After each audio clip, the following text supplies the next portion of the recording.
कुछ लोग तो लड़ने के लिए मिलते हैं, बिना मिले लड़ भी कैसे सकते हैं। कई बार लोग कहते आप हमें मिला दो जरा उनसे, तब हम बात करें। मतलब लड़ने के लिए भी मिलना है, बिना मिले लड़ भी नहीं सकते। तो ये इकट्ठे इसीलिए अच्छा मान लो 10,000 राजा मिलकर धनुष तोड़ देते, टूट जाता धनुष 10,000 राजा, तो विवाह तो एक का ही होता। और 10,000 में वो एक कौन होता? राजाओं से पूछा गया कि तुम मिलकर धनुष तोड़ भी दोगे तो फिर वो एक कौन होगा जिसके गले में जयमाला गिरे? 10,000 बोले हमने फैसला कर लिया। क्या? बोले पहले इकट्ठे होकर धनुष तोड़ दो, फिर आपस में लड़ेंगे, जो जीतेगा उसी के गले में जयमाला गिरेगा। इन्होंने पहले ही फैसला कर लिया कि बाद में तो लड़ना ही, अभी मिल जाओ। तो ये मिलना महानता है कि मजबूरी है? अच्छा, ऐसे लोग भी इकट्ठे हो जाते वहां जो ये सोचते हैं कि मौका देखते ही लड़ेंगे। अभी लड़ने का मौका नहीं आया पर प्रतीक्षा उसी की है। ये इकट्ठे हैं, इन्होंने हाथ मिला लिए हैं पर इनके हृदय नहीं मिले हैं। जहाँ हाथ मिले वहां मिलन धार्मिक नहीं है। धार्मिक मिलन तो तब होता है जब हृदय मिले। मिलने के तरीके में फर्क होता है।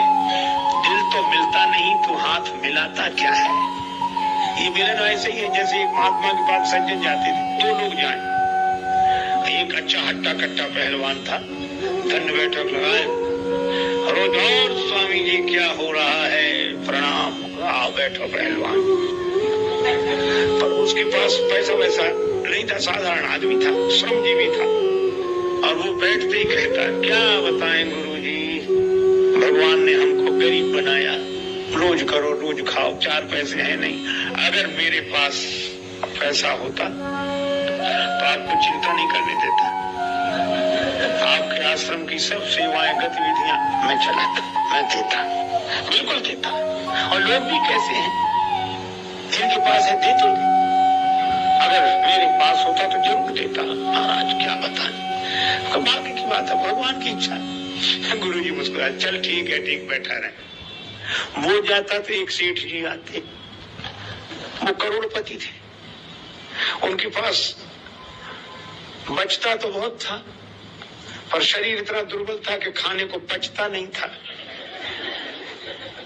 2 तरह के लोग हैं समाज में, कुछ लोगों को खाने को बचता नहीं है और कुछ लोगों को खाना पचता नहीं है।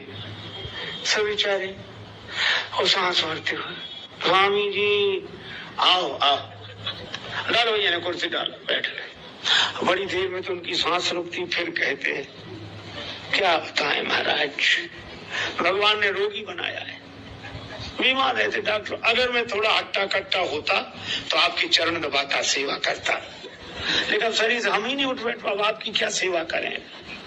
स्वामी जी फिर हंसते, और वो इसलिए हंसते थे कि जिसके पास धन है वो तन की शिकायत कर रहा है, स्वस्थ होते तो हम पांव दबा देते आपके, और जिसके पास धन है वो कहता धन होता तो कुछ सेवा कर देते। इसका मतलब करना ही नहीं चाहते ये, जिसके पास जो है वो लगाना नहीं चाहता, और शिकायत इस, और ये और सिद्ध करा कि हम तो सेवक हैं ही। ये जो धार्मिकता है ये धार्मिकता नहीं है, ये ढोंग है, ये पाखंड है, करना नहीं चाहते।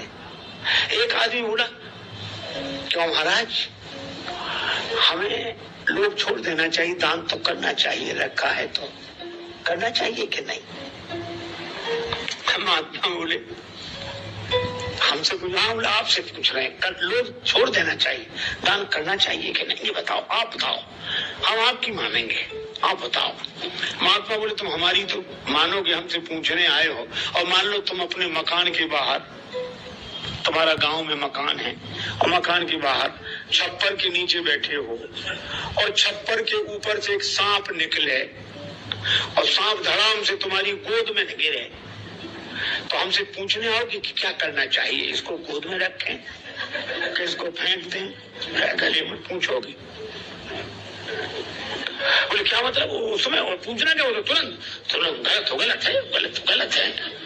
तो बोले जब सांप तुम्हें गलत लगता है तो पूछने नहीं आते, अगर तुम्हें लोभ गलत लगता तो पूछने नहीं आते, दान करने लगते। अगर तुम्हें क्रोध गलत लगता तो पूछने नहीं आते, पूछने ही ये सिद्ध कर रहा है कि तुम्हें पूरी तरह से गलत लगा नहीं है। एक रेलगाड़ी में कई यात्री यात्रा कर रहे थे, गर्मी भयंकर, सो पानी बेचने वाले ये अठन्नी में 1 गिलास पानी, अठन्नी में 1 गिलास पानी, अठन्नी में 1 गिलास पानी से एक आदमी बोला 4 आने में नहीं दोगे? कुछ ने कोई जवाब ही नहीं दिया, चला गया। लौट के आए तब तक पानी खत्म हो गया था उसके। और उसने कहा कि तुम न देते पानी, जवाब तो देते, हमने 4 आने में मांगा था गिलास, तुम 8 आने में गिलास। तो बोला इसलिए हमने जवाब देना उचित नहीं समझा। कहा क्यों? बोले जैसे ही तुमने कहा कि 54 में नहीं मिलेगा, हम समझ गए कि तुम्हें प्यास ही नहीं लगी है।